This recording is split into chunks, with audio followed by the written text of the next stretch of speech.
business, we also had, a few of us friends had this thirst that, when we start the business, we also start work, a social work project. And we were looking for ideas, where to work, what will be useful for the society. In that search, one thing we came across was I got a gift, a book called The Price of a Dream from a friend. The Price of a Dream. This book was a story about Professor Muhammad Yunus, who founded a bank called the Grameen Bank in Bangladesh. So this Professor Yunus was Oxford educated. I'll just narrate what the book told and what really inspired me to look into social banking as an area that we can work on. Professor Yunus, after his Oxford education in economics, was teaching in a university in Chittagong. Chittagong is a city in Bangladesh. So he was teaching economics there. So students, as usual, would sit in the classroom, and then he was teaching fancy theories in economics. But when the professor and the students looked through the window of their classroom, the world outside in Bangladesh, in Chittagong, was far different. People were struggling. The reality, was very intriguing for them. So one day the professor said, why don't we try and learn the economics on the street? And they closed the books, and from then on, the classrooms were on the streets, finding out what is that economy. One fact they came to realize was there were small business people, an old lady who was making beautiful baskets, bamboo baskets. And she has been doing that for 15 years. When we are into business and corporate world, we have yearly targets on top line, which is the sales. We have targets on bottom line, which is the profits, year on year growth, increase in manpower. So many things are happening. But this lady had beautiful product. She has such fantastic skill. She was working hard day in, day out. But why is she not developing? She's stuck at the same level. And so they went on to see what's happening. Her requirement for capital to do her business was something an equivalent of 5,000 rupees. And that 5,000 rupees, she could not borrow from the bank. She had to borrow at exorbitant rates from local money lenders. Any of you friends, you have any idea, even today, even after so many years of development, we started this trust in 1996, it's 25 years. The whole world, humanity has made so much progress. But still, if you go to the streets in cities like Chennai, Coimbatore, or smaller towns or villages, you will see local money lending practice. It's far less in Tamil Nadu, but it is far worse in other states, especially the north. Can you guess what kind of annual interest rate today is prevailing at which a corporate can borrow, and what rate could be the interest rate in the local money lending options? Any guess? Someone has to answer here.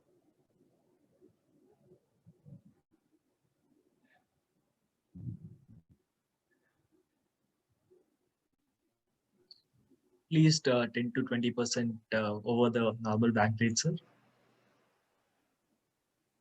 Okay. Anyone else? Any guess on, see, corporates borrow anywhere between your housing loan to Big companies borrow anywhere between 8 to 12% annual simple interest. Okay.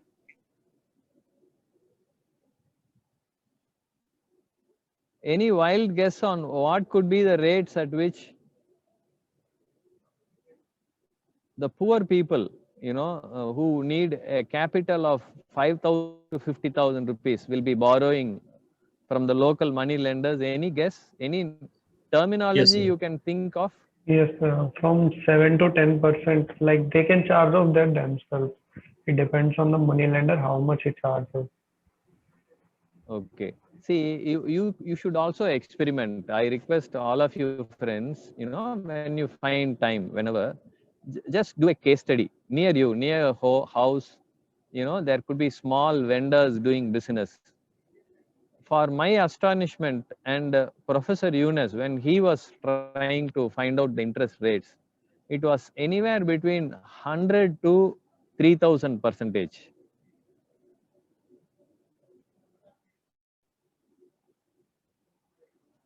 What is the course all of you study? Is it BCom, or you guys are into science as well? BCom, I'm in BCom. Okay. So if you compute, if you go to a local shandy, a local market, it's daily meter vatti, Tamil la enna solluvaanga meter vatti, kandu vatti. There are terminologies like this. You can borrow for 1 day, you can borrow for 1 week, you could borrow for 1 month, at rates. Morning, a vegetable vendor lady would take 900 rupees from a lender, money lender. She will buy vegetables from a farm, a wholesale place, or a village, take it to a market and sell it. And evening she has to return 1,000 rupees. If you can do the maths, what this 900 invested is earning 100 rupees a day. If you compete, it will, you may not, this lender may not get opportunity to lend 365 days in a year.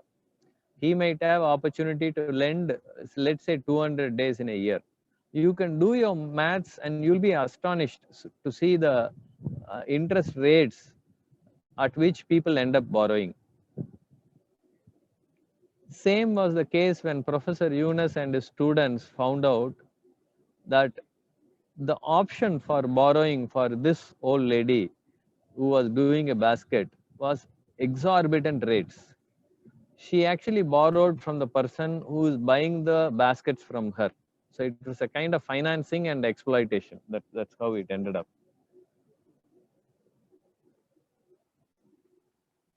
So, and that's been going on since most of the margins was taken away by this lender who gave the capital to this old lady. He was exploiting the situation for like nearly a decade, and all the hard-earned money was going to this trader cum financier who took away most of the profits. So then Professor Yunus took the lady to the nearby bank and asked the bank manager if he could offer a loan to this lady. She had a beautiful business model. She has the skills. She makes beautiful product. Do you have a mechanism to lend money to such people? The bank manager said, no, how can I lend money? Because she cannot offer any collateral security. Did you get the point? Yes, sir. Yes, sir. So if you are already poor, not having any asset, how can this lady offer collateral? Now this professor, if he woke up to reality, he said, I have no problem in providing a guarantee for this lady because I've been seeing her for many days from our college window, from the window of the classroom. But there are numerous such people. So why has the banking system not reached out to everyone? Why banks are lending only to the richer people or the larger corporates and businesses, and not having a system to deliver credit to the people such as this lady.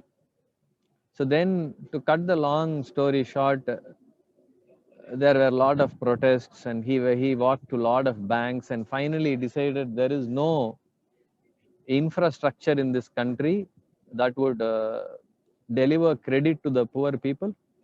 So let me start a bank of my own, which will be owned and which will be working with the poor people.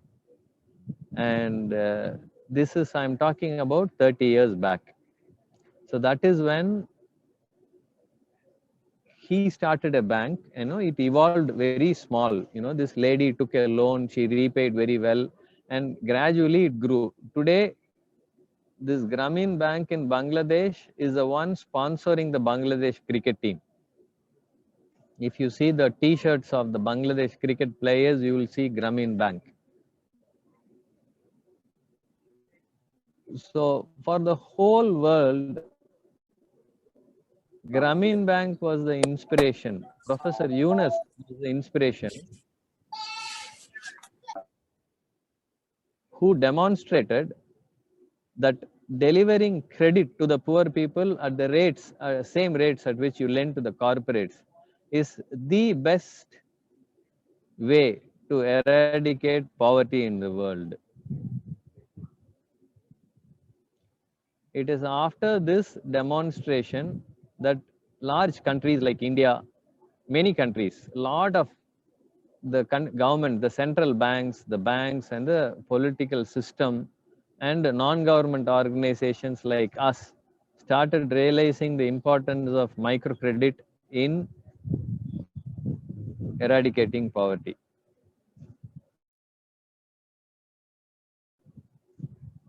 So a lot of projects started coming up. The Reserve Bank of India coined a word called the self-help groups and started promoting self-help groups in India. Today, in the last 25 years, considerable progress has been made in this front. The bank managers who usually used to think that poor people are bad, they are not disciplined enough to repay the loans, were sensitized, were educated. So doing microcredit needs a system. Now that's a topic by itself. There are weekly meetings, you promote the habit of thrift. After people are used to the habit of thrift, then as a group, they borrow from the bank at the same rate at which the corporates are able to borrow. And they utilize that money for income generation purpose, or return a very exorbitant interest rate loan that they may have taken, or use the money for building homes, whatever purpose. This purpose, etc., are regulated and approved by the group, which is typically 12 to 20 members. In our situation, Microcredit Foundation, 85% of the groups are women's groups.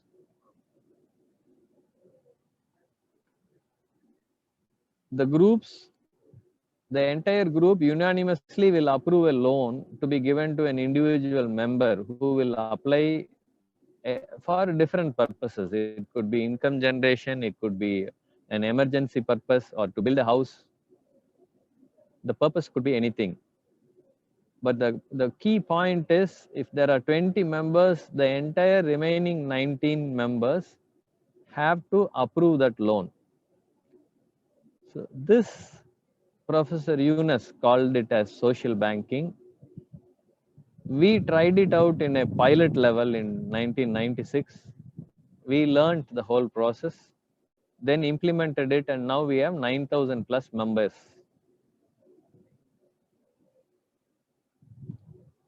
This Microcredit Foundation is an English word which people may not be able to repeat. So we call the movement as Grama Chudar in Tamil. Grama Chudar, light in the villages. That's how we named it. We have done very good progress, and we are not alone. There are many such projects that have come up in Tamil Nadu. The Tamil Nadu government, both the governments, the DMK and the ADMK in the past, have realized the importance of microcredit, and lot of emphasis have been given. So I am not alone that the Microcredit Foundation only has done this project. Many such projects have happened in India, specifically in Tamil Nadu, because repeatedly the governments have realized the effectiveness of microcredit in eradicating poverty. If you want to really understand the modus operandi, how it is working, then you may have to come to the field to see it. I'm only explaining to you the why this should be done, and as a concept. Now, another point of view I'm going to tell you. See, let's say you unlearn everything, and then for a moment, please remain blank in your mind. We, the humans, have evolved and are evolving as a society. In our homes, in each home, let's say I am a family member earning for the home. Will it be nice if the whole family is eating good food and they're healthy and happy, or is it only if I keep everything for myself?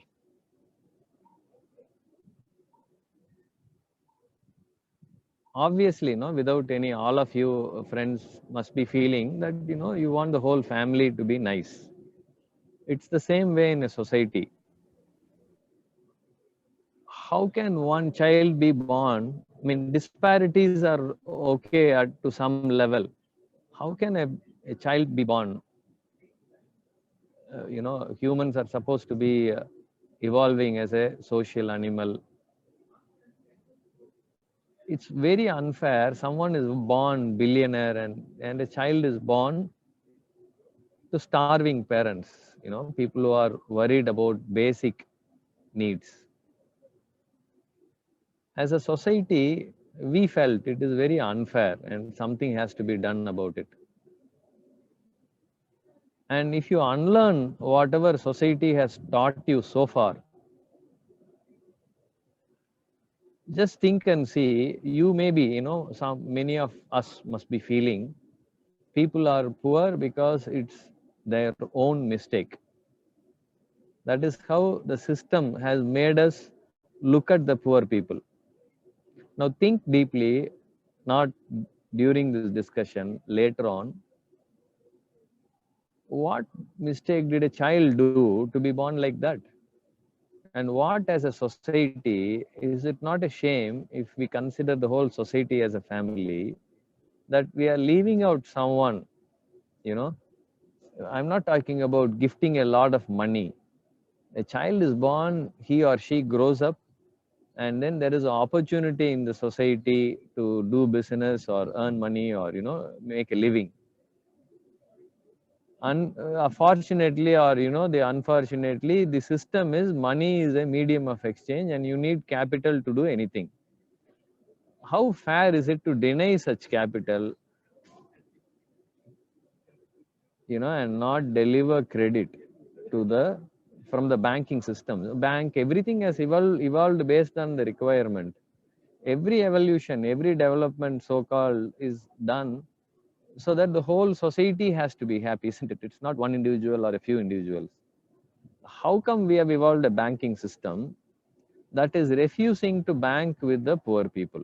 This is the predominant question before Professor Yunus and all the microcredit institutions which have been inspired and started working on this. And because Grameen Bank and Professor Yunus inspired, not only did my Grameen Bank in Bangladesh, but were instrumental in hundreds of countries learning from their experience and addressing the issue of poverty with microcredit as tool. Because of this reason, he got Nobel Prize 10 years back, Nobel Prize for Peace. So that's a huge recognition for someone who inspired the whole world on microcredit.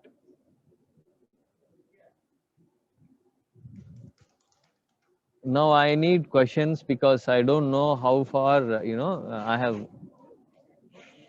shared our experience. Yes, sir. First of all, thank you for sharing this wonderful story with us, and it was really inspiring to know about how a basic man can afford a loan and create a change in society. So, participants kindly post your questions in the chat box so that I can ask to him there. The chat box is not visible, so someone has to Yes, sir. post I'll the moderate. question to me. Okay. Yes. So, yes, before they're typing, I'll just ask a question of mine, sir. So, how can this microcredit Okay. help the entrepreneurs? The budding entrepreneurs who are just finished the college, and can this microcredit be a greater help to them? Okay. See, if we are looking at the friends in this group with whom we are interacting now, you might be educated, and the scale of credit you may want to avail for starting an enterprise might be of different scale. So microcredit, the one that I explained, works with a different group of people who are relatively to all of us in this group, we are talking about a much poorer section of the society in terms of economics. Now, that doesn't mean, there was once a group of friends who are startups in Coimbatore. Okay. They happen to visit our trust groups, the microcredit groups of Gramasudar, and they were surprised to find that we have 760 groups. Each group could get a loan of 20 lakhs without any collateral security. Without any collateral, they were able to access credit from the bank. Now, I am talking about poor people, literally, who were living in the slums.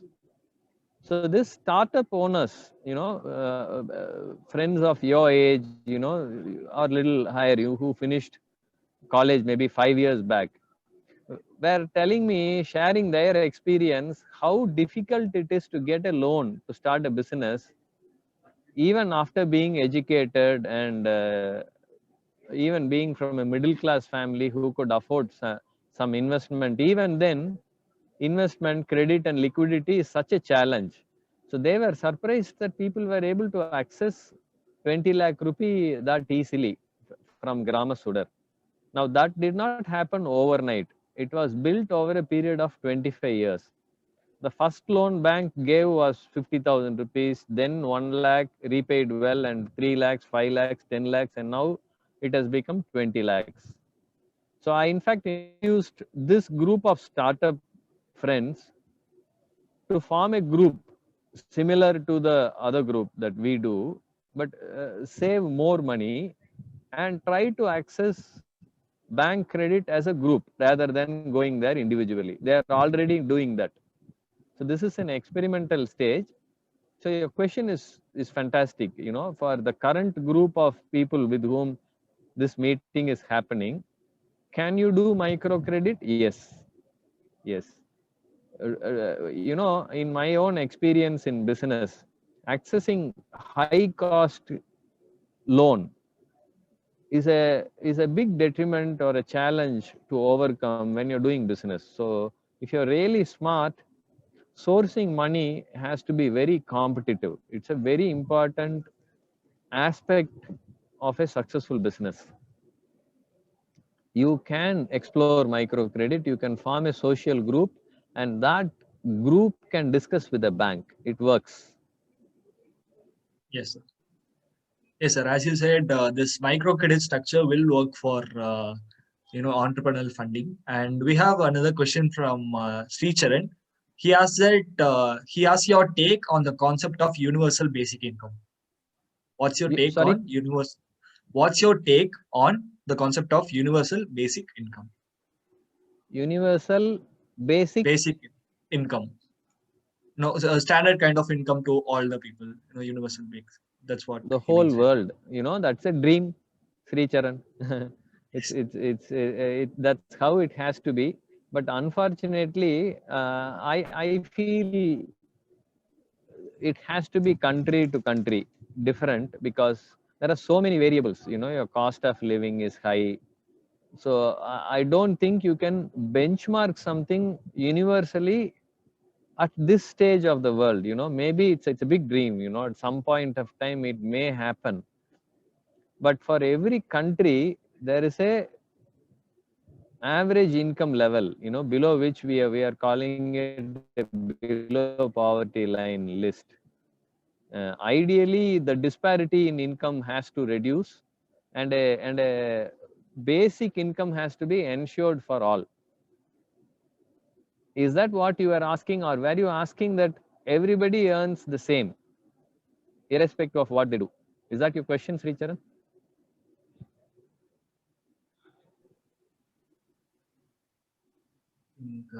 Sri Charan isn't currently available. So he must have asked, can this happen within a society, sir? For example, within a group of 50 people, can this model of universal basic income work, right? This See, seems to universal be basic possible. income, yes. Basic means a minimum assured income. But beyond that, the capitalist society, how it operates is people take risk. Different profits come from different businesses. So it's very difficult. What will happen if you ensure same income for everyone, irrespective of what you do? Then people will become complacent. There won't be risk taking. New things will Yes, sir. not emerge. So Yes, the sir. current capitalist society, in my view, is inevitable. But as a society, what will be fair is to ensure a very basic income, an income that will address all the basic needs of a human being. I think as a society, if you consider the whole society as your own family, then I think all of us will agree we cannot leave out someone Yes, sir. poor. So that's what Sri Charan asked. He was asking about the assured income, it seems, sir. As you said, the basic income. So yes, that's it. It should evolve. In my view, we are all moving into that direction. Even India, at some point of time, will have even the 100-day employment program in rural areas. If any of you know, is the MNREGS, Mahatma Gandhi Rural Employment Scheme. It's got its pitfalls. I mean, some improvements have to be made. But basically, if you see in rural areas, we run an organic farm. Farm laborers do not get job throughout the year for different reasons. We employ farm laborers during some part of the year. The remaining part, they don't get job in rural areas. So this MNREGS has ensured that 100 days of work is ensured by the local government, the panchayat. The remaining days, the farms employ them. So it has played a very important role in ensuring better income for people in Yes, rural sir. areas, and also reduce exploitation. If the land holding system in India, there are large landholders. The laborers have no other go but to work in the farm. So this risk exposure, what it has meant is the farm owners started dictating terms and exploiting the laborers. So this 100-day employment assurance scheme, which is Mahatma Gandhi MNRES, has ensured that they need not depend on the farm to give job. The panchayat is giving, the government is giving job. So you cannot, twist their arm and say, you listen to whatever I say. So it Yes, has minimized exploitation. yes, sir. Rightly said, sir. And the next question will be from Rahul Kribakar. Just to He finish, asked, Ritesh, yes, sir. when you said such schemes, this MNRE scheme, there are so many other schemes. One is formulating the scheme, other one is implementing it efficiently in good spirit. If this is done, which is already happening in some way, if it is done with good if the whole country thinks the whole society is one family, I think there will people will not complain that something is given free to someone, or everyone has to Yes. be happy, and the disparity has to come down. So many such schemes should come, efficient schemes, and implemented properly. Yes, sir. The society as a family motto should always be there in the society so that everyone will be happy, right, sir? So yes, we have our next question from Rahul Kribagaran. He'll ask question right directly. You and me, if you're, yeah, Rahul. Hello, sir. During your, Ritesh Bro introduced you that you are running a organic farming in Kennethakadu, right? What will Yes. be the common advice for the newcomers, like many youngsters, students are running nowadays running the organic farming? What will be your simple advice for them to become a successful organic farmer?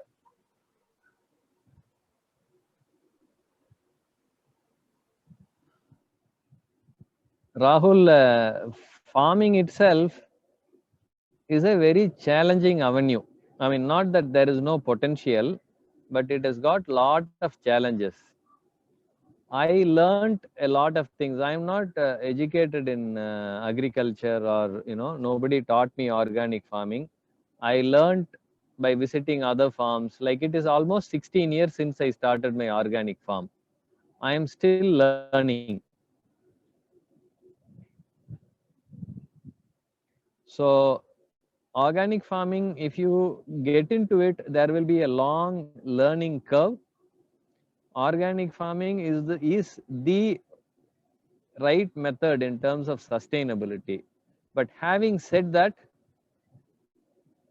if you're doing organic farming as a project, conceive your project well, and then it's a big project by itself. It has to be, lot of homework is required to conceive that.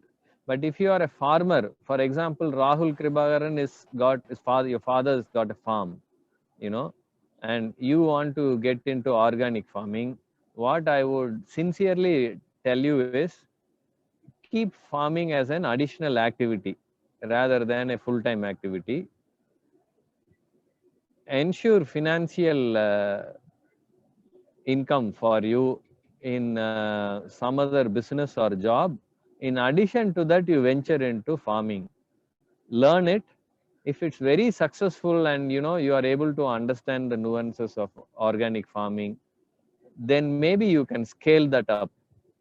But 100% relying on a farm, it all again depends on the farm size. If you have a 50-acre farm and a lot of financial backing, then yes, learn organic farming and get into it. You might sail through the learning phase and still be successful. But what I see with a lot of youngsters is, they have like 5-acre farm or 10-acre farm in their village. Many smart friends, what they're doing is, they still keep their job or do their business, and gradually venture into organic farming. They become a weekend farmer and then expand their farming activity. I feel that's a smarter way of entering farming, rather than leaving your job. You might have a family to care. That will put the whole family in financial risk, which you should not do, in my view. But as a farming, organic farming is completely successful. That's the only way. Either the world is going to learn it in the next 10 years or 100 years or 500 years, I don't know. But eventually, organic farming is what will sustain. Thank you, sir. Do you have any idea about hydroponic farming in our area? Hydroponic farming. Yeah, I don't have a first-hand experience, Rahul, in hydroponics and aquaponics, but I have a lot of contacts who have ventured both successfully and who have failed. So I think from now on, the way urbanization is happening in our country, the way urbanization is happening, hydroponics will evolve to play a major role in the food security of the urban centers. So hydroponics, if you start learning from now, work in a company, India or abroad, who is into hydroponics, come back and start such a project, I think there is future for it. And if you are an early entrant, you can really establish very well. If anyone did it in the past, you know, people learning or seeing such projects abroad in Israel or somewhere else, and started this 10 years back, it was premature, I would say. But right now, I think it's got a future. Yes, sir. Thank you for your insights on organic farming and hydroponics, sir. Next, we have a question Okay. from Hariprasad now, who asks how microfinance empowers women. Okay. See, in 96, 25 years back, I was very young, and after college, a lot of energy. We wanted to do something. We started working on microcredit. I would be using a bicycle along with our staff. We would all go around the villages. We form women's group. That time we insisted only women can form a group, not men, in the early stages. Now we have men's groups as well. And we explain the bylaws of Grama Sudar, which is a small booklet. And then people say, oh, we have to save and we have to come up in life. We thought you are giving something free, free loan or something. And then they would go away. So forming the first 5 groups only took us a couple of years to convince people. And then we started it very slow and with a lot of hard work. And you know what the men would do? We will walk into areas which will look like a slum, very basic facility places. Park our bicycles and then walk. There will be weekly meetings, weekly savings. The men would comment, will ridicule us that we are wasting our time as well as the time of the women. We have faced a lot of insults in the initial phases. But you know what eventually happened? Our women group members, at some point of time, a poor woman who is part of Grama Sudar, if she wants to access a loan, either for an emergency or to start a business or education of their child, she could access a loan of 1 lakh, 2 lakh, and nowadays even 5 lakhs or 10 lakhs within a week's notice. If you should, for a moment, all of you just imagine in a situation in your home where there is no money, you have to work today for tomorrow's meal. The situation will be slightly, panicky. What if I don't get a job? Then I have to go and borrow. So lack of money in hand is a big sense of insecurity for the women. That we were able to break. So the members of Grama Sudar could access loan just like that. Whereas the same, her husband, even if he begs and, whatever he does, he is not able to access a 10,000 rupee loan at the interest rate at which this lady at home is able to borrow. So this financial power empowered the women in starting to, I would not say dictate terms, at least get her fair say in the house. When men were the earning members, only men could access loan, then they were definitely lot of instances of exploitation. Women were just asked to listen to what men say. But this situation changed once the lady at the home started earning money, started accessing credit. Phenomenal change. So, and when the money accrued, when the loan or income accrued in the hands of the lady at home, she was not frittering it with, for alcohol or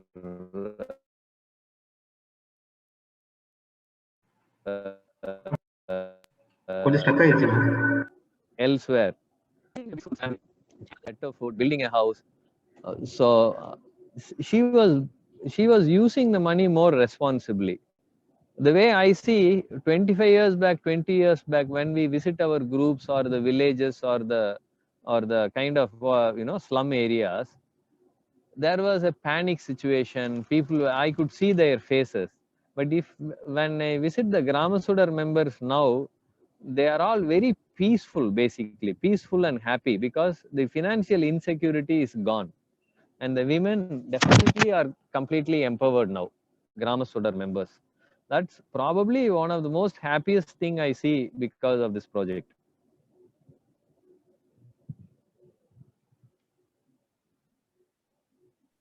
Yes, sir. As said, the self-help group, Swayamvir Kulu, has been a household name for the past 10 years in all the villages, and women are constantly growing through it. And yes, sir, thanks to microcredit.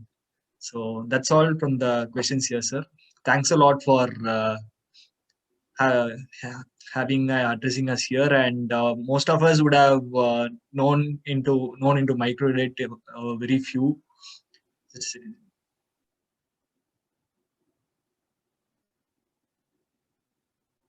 Yeah, Ritesh, yeah, thank you for the opportunity to share my experience.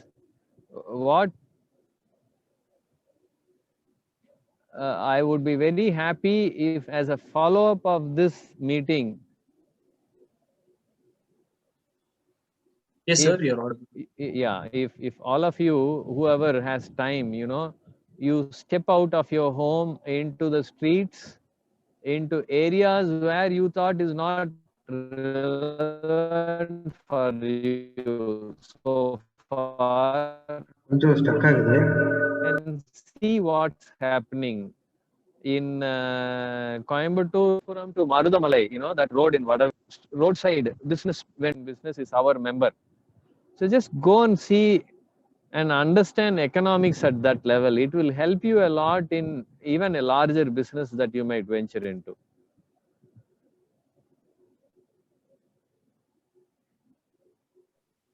Yes, sir. So, sure, sir. We as Road Track Clubs have always been into the streets working on with all kinds of people here. And yes, your advice will be taken and we'll be there soon working with them, sir. So, again, thanks a lot for giving us a wide knowledge about this microcredit and self-help groups. And I know it actually benefited me a lot. And I hope it applies the same to all the participants. Thanks a lot again, sir. Thank you. Thanks a lot, Ritesh. Thanks for this opportunity. It was a pleasure interacting with all of you friends. Nandrina. So before Nandri. leaving, Anaxana, I would like Anaxana to speak a few words about you, sir.